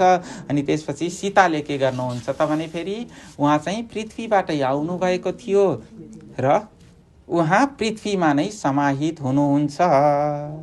अब इक्ष्वाकुका छोरा निमि हुन्छन् है। अर्का निमिबाट चाहिँ के हुन्छ त भने यो मिथिलापुरीको यो जनक वंश प्रारम्भ हुन्छ। अनि अर्को कुरा पनि भगवान राम चाहिँ पनि केही समयको लागि नै लीला गर्नका लागि आउनुभएको थियो। अनि भगवती सीता पनि केही समयको लागि त्यही लीलामा भगवानलाई साथ दिनका लागि आउनुभएको थियो। त्यसै कारणले गर्दा उहाँहरूलाई फर्केर जानुपर्ने थियो नि, त्यसको लागि निमित्त त केही बनाउन पर्यो, त्यही नै निमित्त बनाउनु भयो। यता भगवान कृष्णले पनि त्यसरी नै फेरि यदुवंशलाई संहार गरेर जानुहुन्छ अन्तिममा, किनभने निमित्त बनाएर जानु पर्यो। नत्र त समर्थ हुनुहुन्थ्यो नि त, परीक्षितलाई त्यो अस्त्रले मारेकोलाई पनि जीवित गराइदिनु भयो, किनभने त्यो असमयमा भएको कारणले गर्दा उनले जे कार्य गर्नका लागि आएको थिए उनले त्यो कार्य भएको थिएन। मात्रै उता कसको प्रतिशोधले गर्दा, अश्वत्थामाको प्रतिशोधले गर्दा असमयमा उनी मर्नुपर्ने अवस्था आएको थियो र भगवानले बचाउनु भयो। अनि आफ्नो वंशलाई त सधैँ राख्छु मैले भन्न सक्नुहुन्थ्यो नि त। भगवान के हुनुहुन्छ त भने त्यस कारणले असङ्ग हुनुहुन्छ। त्यो असङ्ग हुने बित्तिकै त्यो त्याग गरेको भनेको त्याग गरेकै होइन, किनभने त्यहाँ चाहिँ आसक्ति छैन। त्यही नै रोलको लागि आउनुभएको। हामी नाटक गर्छौँ नि, नाटक जस्तै। अझै के भनिन्छ त भने भगवान राम जन्मिनुभन्दा पहिला नै रामलीला लेखिएको थियो, अनि त्यही रामलीला अनुसार भगवानले त नाटक मात्रै गर्नुभएको हो है। पात्र मात्रै, भगवान राम सीता सबै पात्र मात्रै हुनुहुन्छ। त्यस कारणले गर्दा त्यो सबै कुराहरू हामीले जसरी लिन्छौँ, भगवती सीतालाई चाहिँ यसरी अग्नि परीक्षा दिनुपर्ने, जङ्गलमा जानुपर्ने, अनि फेरि आएर पनि राज्यमा बस्न नपाउने, पृथ्वीमा समाहित हुनुपर्ने, त्यो सारा के हो त भने उहाँहरूको लीला नै हो। यसरी हामीले बुझ्नुपर्छ है। अनि त्यसपछि इक्ष्वाकुका छोरा निमिबाट जनक भए, वैदेह पनि भनिन्छ उनीहरूलाई, र उनीहरूले मिथिलापुरी बसाए। त्यही वंशमा चाहिँ उदावसु, नन्दीवर्धन, सुकेतु, देवरात र शिरध्वज राजा भए। यिनै शिरध्वज राजाले हलो जोत्दाखेरि को जन्मिनु भएको थियो? भगवती सीता जन्मिनु भएको थियो। र अब यसपछि चन्द्रवंश वर्णन हुन्छ है। फेरि चन्द्रवंशमा नारायण, भगवान नारायणबाट ब्रह्मा, ब्रह्माबाट अत्रि, अत्रिबाट चन्द्रमा, चन्द्रमाबाट बुध, बुधबाट इला, इलाबाट पुरुरवा, पुरुरवाको उर्वशी बाट चाहिँ 6 पुत्र भएका छन्। तिनीहरू छन् आयु, श्रुतायु, रय, विजय, जय, पुरुरवा। र यसै वंशमा गाधी राजा भएका छन्। ती गाधी राजाका छोरीपट्टिका पनाती भनेका को हुन् त भने जमदग्नि थिए। ती जमदग्निका रेणुका नाम गरेकी पत्नीबाट चाहिँ भगवानले परशुराम अवतार ग्रहण गर्नुभएको छ। बोलौं श्री परशुराम भगवानको।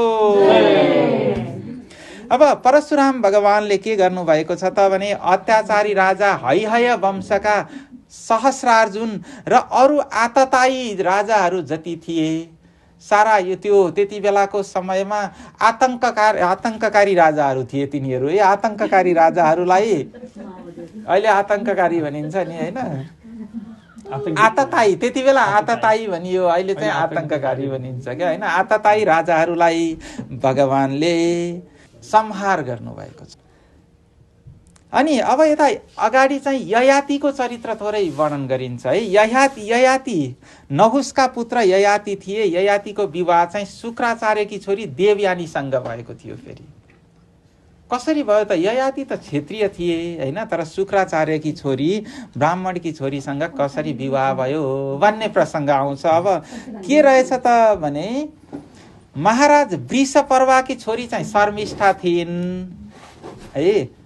र त्यसपछि देवयानी, शुक्राचार्यकी छोरी चाहिँ देवयानी भइन्। उनीहरू सँगै नुहाएछन् हैन, सँगै गए, खोलामा नुहाए। अनि त्यसपछि नुहाएर निस्कने बेलामा चाहिँ देवयानीले शर्मिष्ठाको लगाएर अनि शर्मिष्ठाले चाहिँ देवयानीलाई कुवामा धकेलिदिइन्। त्यस्तो भएछ।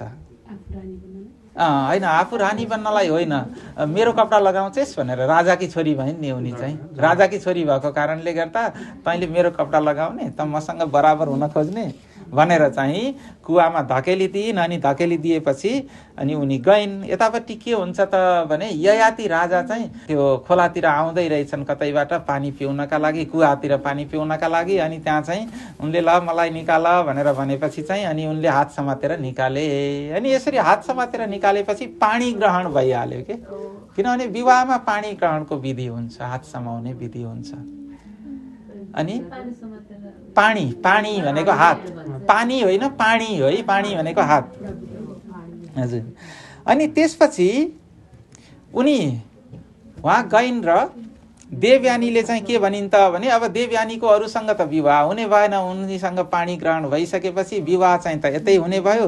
तर उनले के भनिन् त भने आफ्ना बालाई शुक्राचार्यलाई भनिन् र ल अब यसलाई चाहिँ मेरो दासीको रूपमा पठाइदिनु पर्यो, नत्र भने चाहिँ, किनभने गुरुले भनेपछि त राजाले मान्न पर्यो नि, नत्र भने म श्राप दिन्छु भनेर भनिसकेपछि चाहिँ राजाको छोरीले धकेलेर छोडेकी हुन् के है। अनि त्यसपछि देवयानीले दासीको रूपमा उता ययाति राजासँग विवाह भएपछि शर्मिष्ठालाई पनि लिएर गइन् है, ययातिकोमा गइन्। अनि देवयानीबाट चाहिँ यदु र तुर्वसु जन्मे। तर उता फेरि शर्मिष्ठाले पनि म पनि तपाईँबाट पुत्र प्राप्ति गर्छु भनेर भनिन्। अनि भनेपछि चाहिँ शर्मिष्ठाबाट पनि के भयो त भने द्रुयु, अनु र पुरु जन्मे। अब यो कुरा चाहिँ यता देवयानीलाई थाहा भएपछि चाहिँ देवयानीले फेरि बासँग चाहिँ गएर यिनले त उसलाई पनि विवाह गरे। अब दासीको रूपमा गयो कि उसलाई नै रानी बनाए भनेर आएर उ गरिसकेपछि चाहिँ ययातिले के गरे त भने के अरे ययातिलाई चाहिँ ल तिमी चाहिँ अब वृद्ध भौ भनेर चाहिँ अब बुढो हुने श्राप दिए है। हजुर, बुढो भएपछि अरू विवाह गर्दैनन् भनेर होला होइन।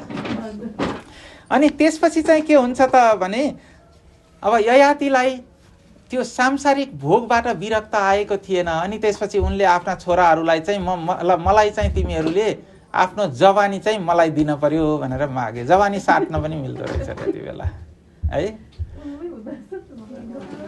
अनि त्यसपछि के भयो त भने अरू यदु, तुर्वसु, द्रुयु र अणु यिनीहरूले के भने त भने अब हामी त बल्ल युवक हुँदैछौँ अनि हामीले पनि त भोगेको छैनौँ नि यो सांसारिक सुख होइन, त्यस कारणले गर्दा हामी त दिन सक्दैनौँ भनेर भने।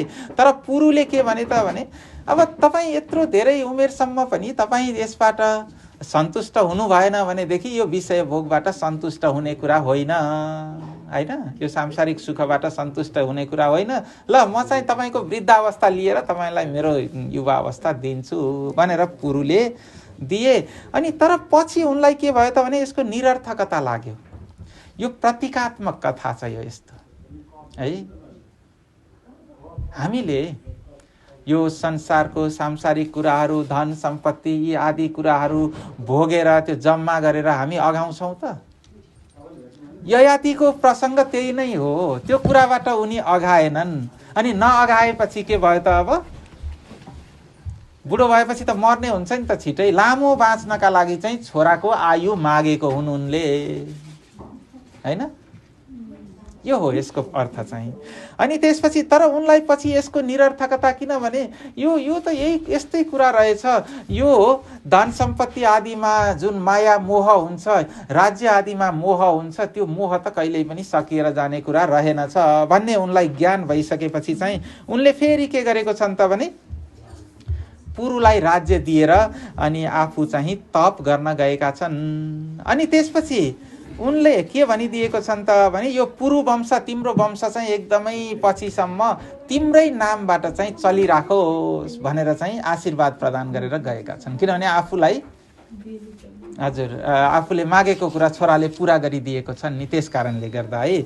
अनि यो पुरु वंशमा को भएको छन् त भने दुष्यन्त राजा भएको छन्।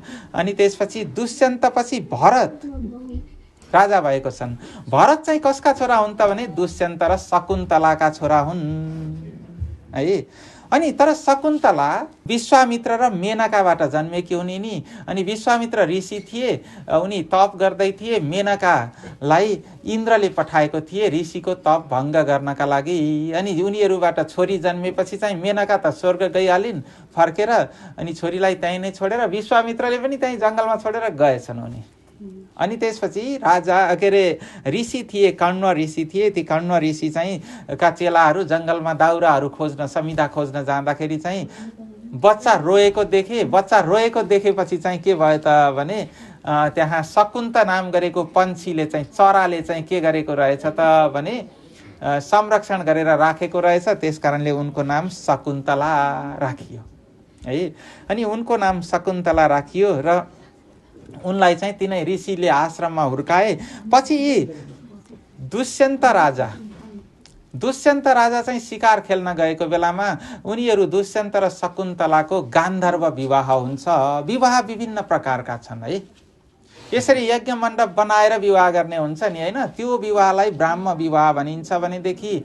अनि गान्धर्व विवाह भनेको दुईजनाको कुरा मिलेपछि अब उनीहरू पति पत्नी भए, विवाह भयो, त्यसलाई गान्धर्व विवाह भनिन्छ है। तर त्यसको लागि उमेर पुग्नुपर्छ भनेको छ नि फेरि।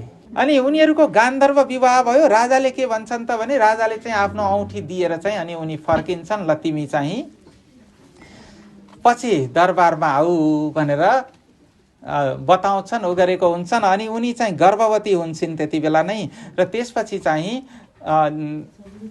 के हुन्छ त भने शकुन्तलालाई अब पुर्याउनका लागि भनेर त्यहाँ अब पुर्याउन जाने भए, अब शकुन्तलालाई बिदाई गर्ने भए, राजाको दरबारमा पठाउने भए। त्यो हुँदाखेरि यहाँ के छ त भने छोरी विवाह गरेर पठाउन निकै गाह्रो हुन्छ भनेर भने देवकोटाले यसलाई उ गर्नुभएको छ कि जान्छिन् आज शकुन्तला घर भनी, जान्छिन् आज शकुन्तला घर भनी, उठ्दो छ चिन्ता अति, प्रीतिका मनमा प्रवाह बहँदा रोकिन्न आँसु रति। सबैजना रोका छन् त्यहाँ आश्रमबाट उनलाई घर पठाउँदाखेरि, दरबार पठाउँदाखेरि है, अझै त्यहाँबाट बिदाई गर्नु पर्यो भनेर। अनि त्यहाँ भन्छन् कि ऋषिले हामी झैँ वनवासीको पनि यहाँ यो गत भयो लौ भने, बस्छन् गृहस्थ जनती कसरी छोरी बिदाई गरी। छोरी बिदाई गरेर कसरी बस्छन् होला गृहस्थ जनहरू भनेर यसरी भन्दैछन्। अब यसपछि यी भरत पनि के भए त भने एकदमै चक्रवर्ती राजा भए। अनि भरत वंशमा चाहिँ, त्यही भरत वंशमा रन्तिदेव नाम गरेका राजा भए। ती रन्तिदेव नाम गरेका राजा चाहिँ एकदमै उनी भगवानको स्मरण गर्ने अनि व्रत गर्ने गर्थे। उनले 49 दिनसम्म केही पनि नखाएर व्रत गरेको थिए। अनि त्यो केही पनि नखाएर व्रत गर्दाखेरि आफूलाई प्राप्त भयो, अन्न पानी जे प्राप्त भयो, उनको राज्यमा अनिकाल पनि भएको थियो के। अनि त्यसपछि खानेकुरा प्राप्त भयो, 49 दिनसम्म भोकै बसेपछि अनि त्यो प्राप्त भएको अन्न चाहिँ सन्तलाई, शूद्रलाई, पशुलाई, चाण्डाललाई दिएर चाहिँ उनले के गरेको छन् त भने आफू भोकै बसेको छन्। त्यसपछि पनि यसरी भगवान प्रसन्न हुनुभयो। तर उनले भगवानले ल वर माग भनेर भन्दा पनि उनले केही वर मागेनन्। वर नमागिकन मलाई त सधैँ चित्तवृत्ति हजुरमा नै लागिराखोस् भनेर त्यस्तो वरदान पो मागे। मलाई केही माग्न पनि नपरोस् भनेर भन्छन् उनले है। किनभने भगवानमा मन लागेपछि केही माग्नु पर्ने पनि भएन, त्यो नै ठुलो धन हो हैन। अनि यही वंशमा चाहिँ पछि गएर राजा शान्तनु भएका छन्। शान्तनुका छोरा भीष्म अनि चित्राङ्गद र विचित्र वीर्य भए त्यसपछि। अनि त्यहाँबाट धृतराष्ट्र र पाण्डु जन्मे, दुर्योधन आदि र युधिष्ठिर आदि 5 र दुर्योधन आदि 100 भाइ यही वंशमा जन्मेको छन्।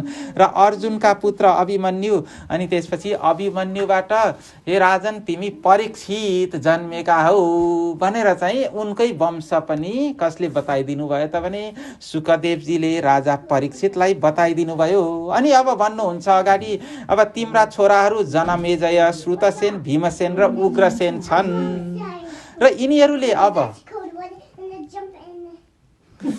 हजुर अब यसपछि अगाडिको प्रसङ्ग पनि सुकदेवले परीक्षितलाई बताइदिन्छन्। अब तिम्रा छोरा राजा भएपछि, तिम्रो मृत्युपछि, तिमीलाई तक्षकले डसेर मृत्यु भइसकेपछि तिम्रा छोरा जनमेजय राजा हुनेछन्। उनले सर्प यज्ञ गर्नेछन् र सर्पको विनाश गर्ने पनि छन्। यस्तो कुरा पनि बताइदिन्छन्। अनि त्यसपछि यता ययातिका छोरा अर्का यदु थिए नि, त्यो यदु वंशको अब अगाडि विस्तार गरिन्छ। किनभने यही यदु वंशमा नै को जन्मिनुहुन्छ? यदु वंशमा भगवान कृष्णको जन्म हुँदैछ। अब किनभने हामीले रामचरित्र चाहिँ अलिकति यसरी संक्षिप्तमा हेरेपछि अब आज चाहिँ भगवान कृष्णको जन्म भएर उहाँ कहाँसम्म पुग्नुहुन्छ त भने गोकुलसम्म पुग्नुहुन्छ। तर आज हल्ला गर्न हुँदैन, किनभने कंसलाई थाहा हुन्छ फेरि। त्यसो भएर सेलिब्रेसन भोलि मात्रै गर्छौँ हामी है। अनि त्यसपछि ययातिका यदु भए एउटा छोरा भने यदुबाट सहस्रजित, सहस्रजितबाट शतजित र त्यही वंशमा रुचक नाम गरेका छोरा भएको छन्। उनका 5 वटा छोरा भएछन्। फेरि को भएछन् त भने पुरुजित, रुक्म, रुक्मेयु, पृथु र ज्यामग। अनि त्यसपछि ती 5 छोराहरू मध्येको त्यसपछिको चाहिँ विदर्भ नरेश भए र वृष्णि आदि 7 छोरा भए त्यहाँबाट। अनि आहुकबाट देवक र उग्रसेन भए। देवककी छोरी देवकीको चाहिँ वसुदेवसँग विवाह हुन्छ र 8औं पुत्र उता उग्रसेनको छोरा चाहिँ को हुन्छन् त भने फेरि कंस है। कंस जन्मिन्छन् उतातिर। अनि वसुदेवसँग विवाह भएपछि 8औं पुत्रको रूपमा साक्षात श्री भगवान श्री हरि श्री कृष्णको जन्म हुन्छ। भगवानले सबैभन्दा पहिला त के गर्नुहुन्छ त भने यता कंसले विवाह पछि नै वसुदेव देवकीलाई जेलमा थुनेर मथुराको जेलमा थुनेर राखेको हुन्छन्। अनि जेलमा थुनेर राखेको भएपछि भगवानका अगाडि 6 वटा दाजुहरू त्यही नै जेलमा जन्मिनुहुन्छ भने। अनि 7औं गर्भ शङ्कर्षण भनिन्छ, जो अथवा बलराम जन्मिनु भएको छ। यता देवकीबाट ट्रान्सफर गरिएको छ है। त्यसलाई के भन्छ अहिलेको टर्ममा? एउटाको गर्भ अर्काको गर्भमा राख्ने हो, सरोगेसी गराएको रहेछ ल है। अनि त्यसपछि 8औं पुत्रको रूपमा चाहिँ भगवानले पहिला त शङ्ख चक्र गदा पद्म लिएर नै यता वसुदेव देवकीलाई जेलमा दर्शन दिनुहुन्छ। अनि त्यसपछि पुत्रको रूपमा त्यसरी तेजोमय रूप आइसकेपछि हामीले त हेर्नै सकेनौँ भन्नुहुन्छ। उहाँहरूले पहिला प्रार्थना गर्नुहुन्छ। अनि अब छोरा भइसकेपछि त सानो बच्चाकै रूपमा आइदिनुहोस् भनेपछि भगवानले के गर्नुहुन्छ त भने ल अब तिमीहरूलाई यहाँ मलाई बच्चा भइसकेपछि राख्नका लागि कंसको डर लाग्छ भनेदेखि मलाई लगेर गोकुलमा छोडेर आऊ र त्यहाँ गोकुलमा नन्दजीकोमा नन्द र यशोदाबाट चाहिँ एक पुत्री जन्मेकी छन्, उनलाई लिएर आऊ भनेपछि वसुदेवजीले के गर्नुहुन्छ त भने भगवानलाई कोर्कोमा राखेर त्यसपछि सारा बन्धनहरू खुल्ने हुन्छ। यो पनि प्रतीकात्मक कुरा छ। त्यसरी सारा बन्धनहरू खुलिसकेपछि भगवानलाई उता गोकुलमा लगेर त्यहाँ जन्मेकी कन्यालाई लिएर आएर फेरि कन्यालाई लिएर आएर घरभित्र त्यो जेलभित्र बसेपछि फेरि सबै जस्ताको तस्तै हुन्छ, त्यो बन्धनहरू जस्ताको तस्तै हुन्छ। बोलौं श्री कृष्ण भगवानको। अब यसको प्रतीक जब भगवानको जन्म भयो, जहाँ भगवानको स्मरण हुन्छ, जहाँ भगवानको भक्ति हुन्छ, त्यहाँ कुनै पनि बन्धनहरू रहँदैनन् भने यता जो योग माया हुनुहुन्थ्यो उहाँ त माया रूप हुनुहुन्थ्यो। माया भनेको के त भने अध्यास, भ्रम अथवा बन्धनको कारण नै माया अथवा प्रकृति भनेर भनियो नि हामीले हिजो। त्यो प्रकृतिले नै हामीलाई माया हुने हो। माया भनेको जे छ त्यो त्यसमा एउटा मोहित बनाइदिने, यो सांसारिक कुराहरूमा मोहित बनाइदिने एउटा माया अथवा त्यसलाई नै हामीले सत्य भनेर बस्ने, त्यो नै माया रहेछ। यो प्रकृति भनेको नै मायाको स्वरूप हो है। अनि त्यसपछि अब के हुन्छ त भने जब भगवान उता बसेर मायालाई लिएर भगवती योग मायालाई लिएर यता आउनुहुन्छ अनि फेरि बन्धन जस्ताको तस्तै हुन्छ। यसको यस्तो प्रतीकात्मक अर्थ रहेको छ है। र अब आज हामीले अस्तिदेखि आज चौथो दिन हो। पहिलो दिनमा हामीले के गर्यौं त भने पहिलो दिनमा हामीले अभ्यास गरेको थियौं शुभेच्छाको अभ्यास गरेको छौं। यो 7 दिनको आध्यात्मिक अभ्यास हो है, ट्रेनिङ प्रोग्राम हो, वेदान्तको अभ्यास हो, जुन अब मुख्यकर्ता उहाँ हुनुहुन्छ र हामी सबैले गर्दैछौँ यहाँ।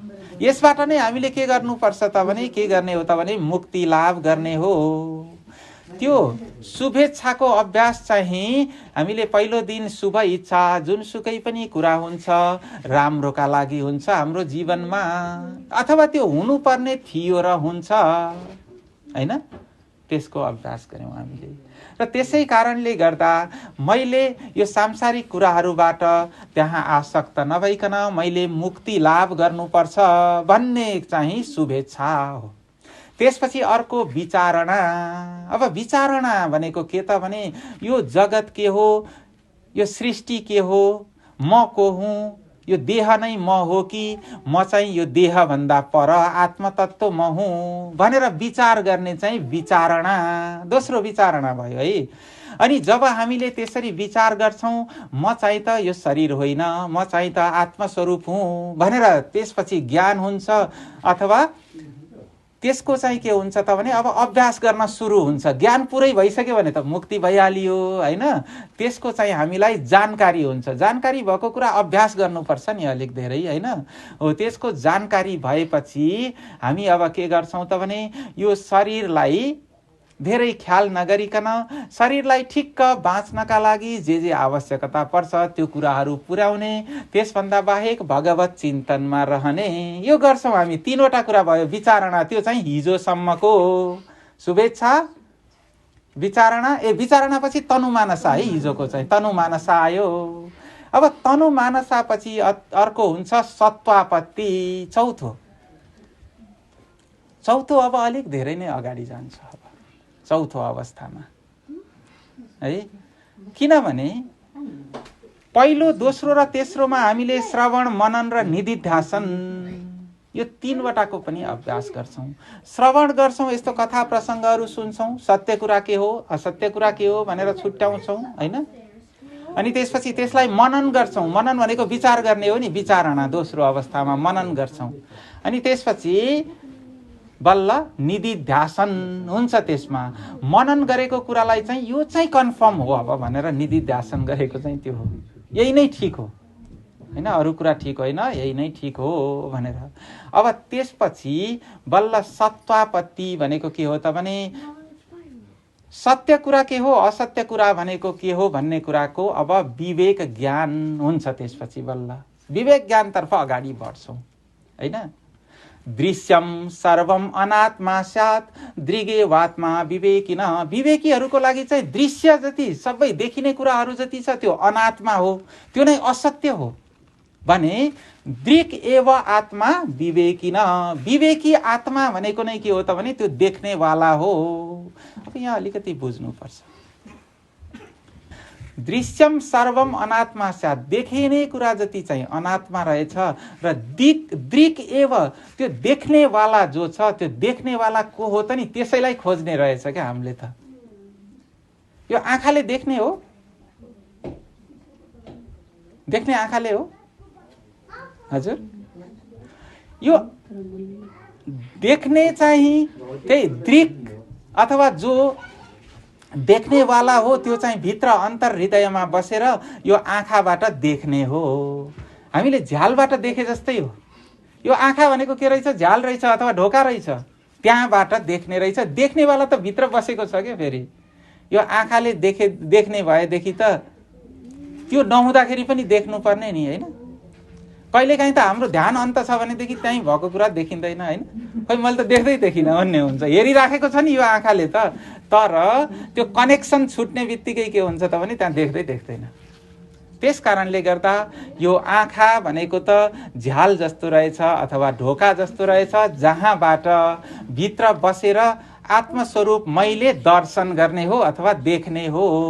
त्यही दृक् एव आत्मा विवेकिन, त्यही विवेकी दृक् आत्मालाई हामीले के गर्नुपर्ने रहेछ, खोज्नुपर्ने रहेछ, त्यसको ज्ञान गर्नुपर्ने रहेछ। यसरी आत्मा र अनात्मा छुट्याउने, ज्ञानतर्फ अगाडि बढ्ने, विवेक ज्ञानतर्फ अगाडि बढ्नु नै के हो त भने सत्वापत्ति हो। त्यो चाहिँ चौथो भूमिका, ज्ञानको चौथो भूमिका। धेरै नै माथि पुगिसक्यौँ हामी अब है। ल हजुरहरूले सम्झिनुपर्छ। अब चाहिँ मैले बिर्से पनि सम्झाउनु पर्छ है। फेरि पहिलो के रहेछ? शुभेच्छा। दोस्रो, तेस्रो तनु मानसा। हजुर, किनभने यो विषय भोगतिर, यो अरू कुराहरूतिर मन कम गर्ने होइन। अब तनु मानसा हुँदै गयो। अनि चौथो सत्वापत्ति। सत्वापत्ति भनेको सत्य कुरा के हो त्यसतर्फ मनलाई लगाउने, दृष्टिलाई लगाउने र सत्य र असत्य कुराको भेद गर्ने, त्यस्तो विवेक ज्ञानतर्फ अगाडि बढ्ने। र अब हामीलाई पनि आज हामीले धेरै कथाहरू सुन्यौँ। भगवान राम, परशुराम, अनि त्यसपछि भगवान कृष्णको पनि जन्म भइसकेपछि, भगवान कृष्णको जन्म भइसकेपछि चाहिँ सारा बन्धनहरू, किनभने जहाँ भगवानको भक्ति हुन्छ त्यहाँ कुनै पनि बन्धन हुँदैन। यसरी नै हामीलाई पनि सबै बन्धनबाट भगवानले मुक्ति गरिदिनुहोस् भन्ने कामना गर्दै हजुरहरूलाई एकदमै धन्यवाद पनि दिन्छु। यसरी ध्यान दिएर सुनिदिनु भयो। बोलौं श्री कृष्ण भगवानको।